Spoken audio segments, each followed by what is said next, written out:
This week, I am going to share some of the challenges that we faced when I was helping a family build a wall fence back home in Zambia. Now, in construction, every time we finish a project, we actually sit down and do what we call a post-mortem review or lesson learned.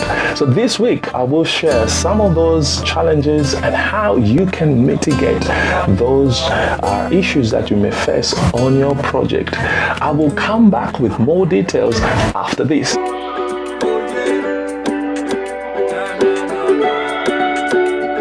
China.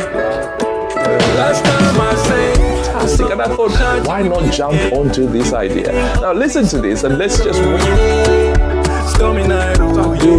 start building. You could say that everyone can do it and not just about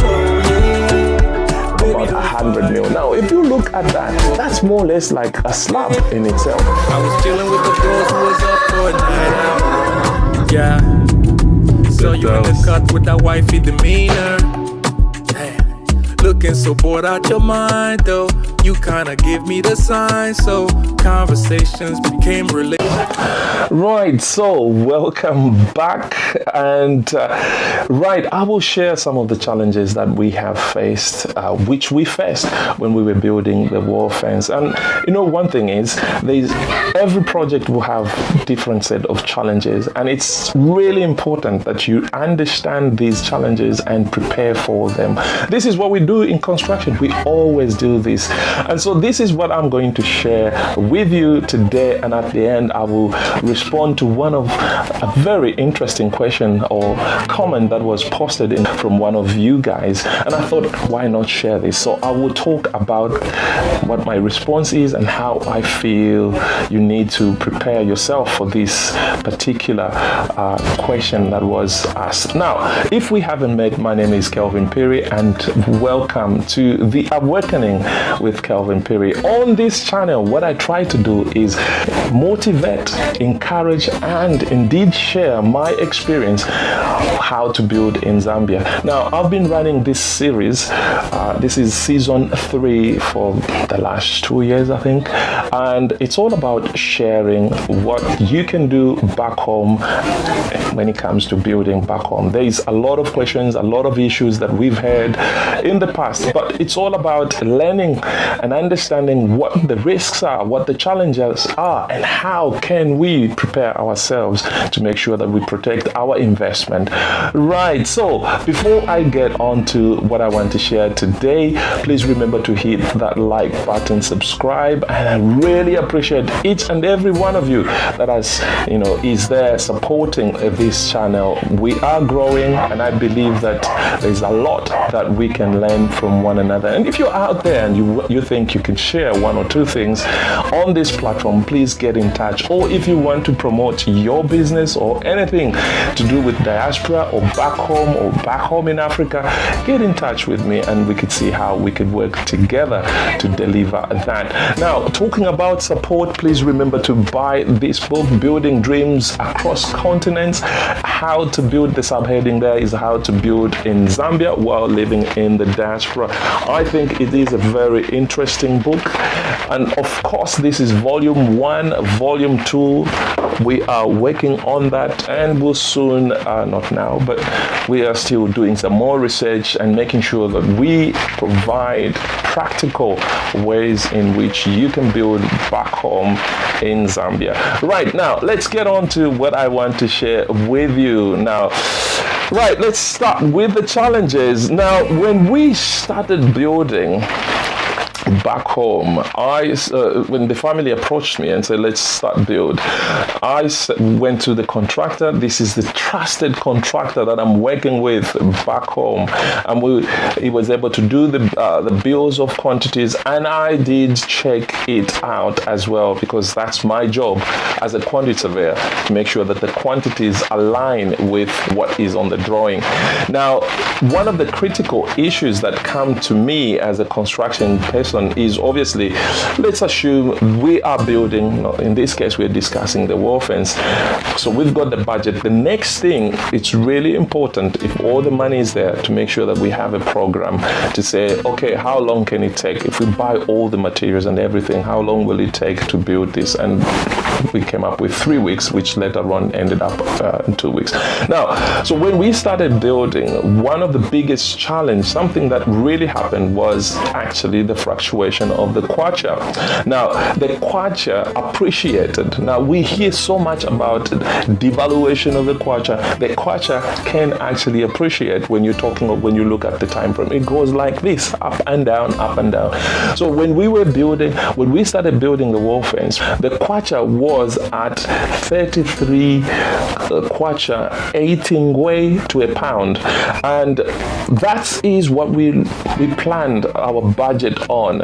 So when we transferred the money, it took 3 days, and within that 3 days for the cash to be transferred to Zambia, the Kwacha appreciated to 32 Kwacha, 15 way. Now, you might be looking at that and you're thinking, well, it's not a Kwacha, it's not a lot. But if you are building, that sort of a fluctuation could be quite a lot, and it could actually derail your project if you are building back home. So you really need to keep an eye on the fluctuation of the Kwachas, which I will obviously tabulate some of the factors that you need to do in order to mitigate those issues. The second thing that happened was the price of cement.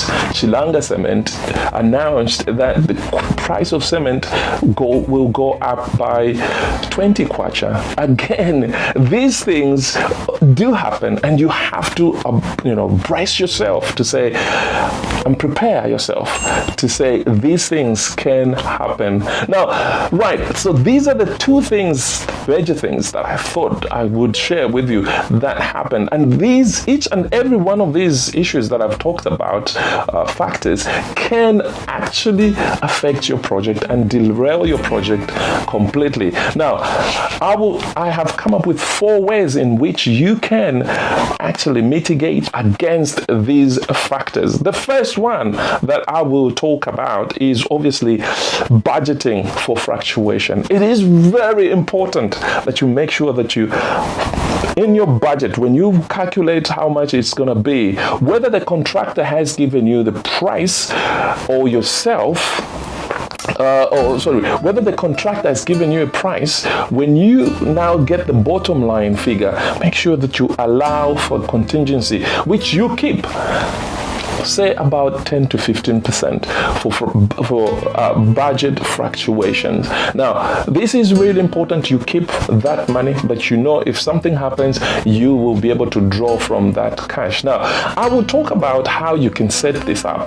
Now, when you are pricing your job, you need to identify risks within the pricing or the project, and certain risks can stay with the contractor or yourself. So it is important that you plan or you talk about the pricing structure so that you identify who is sitting with that risk. Is it the contractor or yourself? But in this particular case, I would probably say let the contractor price that. Keep that risk with you, because if you keep it with him and then you've paid them the money, that risk amount money, they sit with it, they blow it off. That could still affect your project. So I would probably say you sit with that risk and hold it and allow between 10 to 15% of that contingency. When I say you sit, you don't give that money to the contractor, you keep it. But you know that if there is a price fluctuation, you can easily top up from that pot that you have. The second thing that we did is bulk purchasing of materials. Now, we're talking about the wall fence. So what we did, immediately the money was released from the UK, because I'm working with a trusted contractor. The contractor went and placed orders with the block making company, and they started and they gave us a quotation which they said they will keep the price, they will fix the price for 7 days. Now remember, our construction project is for 2 weeks or 3 weeks, so we were able to capitalize on that because there is a price validity period of about 7 days. So whenever you go back, the price will be valid at that. So the block making company was committed to that price that they gave us, and immediately the money was released here. My trusted contractor placed orders, and they were able to pay using the money that they have in Zambia, not waiting for the money to land. They used the money that they had in Zambia. So we were able to secure the blocks before the price could increase. Remember, anything could happen. So whenever you've got a project, make sure that you go straight away and buy these materials in bulk. So we were able to buy blocks, we were able to buy cement, and we had to look for a place to store cement. The blocks were stocked on site. Now, the third thing that I will talk about is monitor exchange rate. Now, it's important, again, goes back to this. Don't just say, I'm building back home and it's all in the hands of the contractor. Keep an eye on what's happening to the exchange rate. Now, like I said, the exchange rate could go up. Kwacha could depreciate, which in turn could benefit you as a diaspora builder, or appreciate, which in this case will again affect you because you will need to pump in some money. So keep an eye on what is going on with the Kwacha, on the exchange rate. The last thing that I would say is stay informed, which feeds in what I've just said. Now, regularly check for updates on material costs, adjust your budget accordingly, make sure that you are checking the main elements of your building, and make sure that you are adjusting your budget constantly. Now, building back home is quite tricky, and it involves your involvement in the project. If you're gonna send the money and you sit like me here on the couch and say they're gonna do it, you might find yourself in trouble. Keep yourself informed, stay informed, keep monitoring the exchange rate, buy bulk materials, and allow for budget fluctuations so that you can successfully build your project. Now, right, so we are talking, these are the things that we were able to do because we were able to look at the wall fence as one package. And I've talked about packaging your works in my earlier videos, and I will put some of the videos here how you can price your project to make sure that you succeed. It's really important that when you start building, you finish what you have started. Finishing your project doesn't mean you finish everything. You can price, you can build in stages, structure your work in stages. And I will say this, if you are thinking of building back home and you want to find out what I think about your strategy or how you intend to build, get in touch with me. I don't charge for these things. Just get in touch with me and I will make sure that I help you if I can. Now, right, so to finish up with what I've just been talking about, by implementing those strategies that I've just talked about, you can better manage the financial aspect of your project as you build back home. It's really important to come up with a strategy and making sure that you stick to it. Right, now as we come to the end of this video, I said I'm gonna respond to a question that was posted on the last video that I shared, and I thought this was really a very important question. So I will read.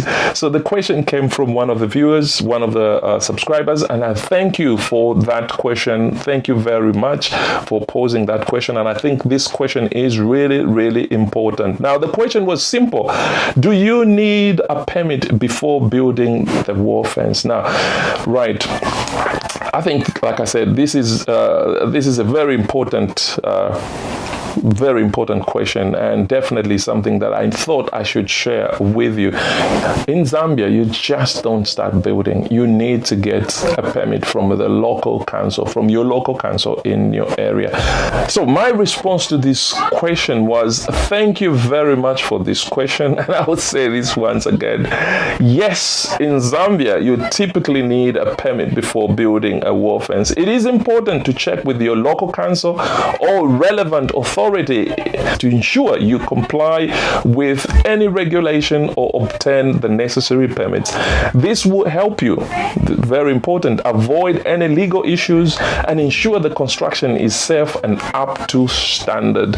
We don't want to build something that will fall on somebody, because that is really dangerous, and you can definitely be prosecuted if you build without the necessary permit. Now, it's really important to note this, that you just don't walk into the council and you get the permits. Now, specifically in the area where we are, which is in Lusaka, the council is Chongwe Council.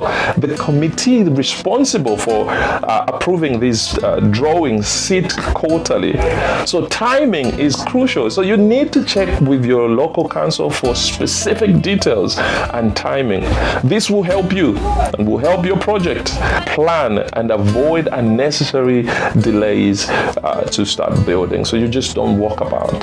Speak to your architect. Your architect will know exactly when the committee that approves the drawings, when they will sit, and make sure that you get the necessary permits. Now, I will probably get some more details around what the consequences are and what you can do if you want to start building. Can you get an approval in principle? I think you can. I don't know. I will check with the local professionals such as architects and indeed the council themselves to find out if you are able to obtain a letter in principle before the approval of the drawing, so that you can start building your project and so that your project is not delayed. Remember, delays to start your project could be affected by so many factors. The Kwacha could go up, prices, materials could go up, and ultimately you find yourself failing to build that project that you have set yourself to do. Now, I hope this has been helpful, and if it does, please remember to hit that like button, subscribe, and indeed please remember to share this video with members of your community and talk about the book that we have, and make sure that if you can, support us by buying that book. It is on Amazon. I should say this book is on Amazon, and feel free to leave us comments, leave us your feedback on what you think about that book. Now, until next time, God bless you and stay safe and stay well. Today is Saturday. England is playing, so I'll be going to watch the game that has just started. So see you in the next video. God bless you.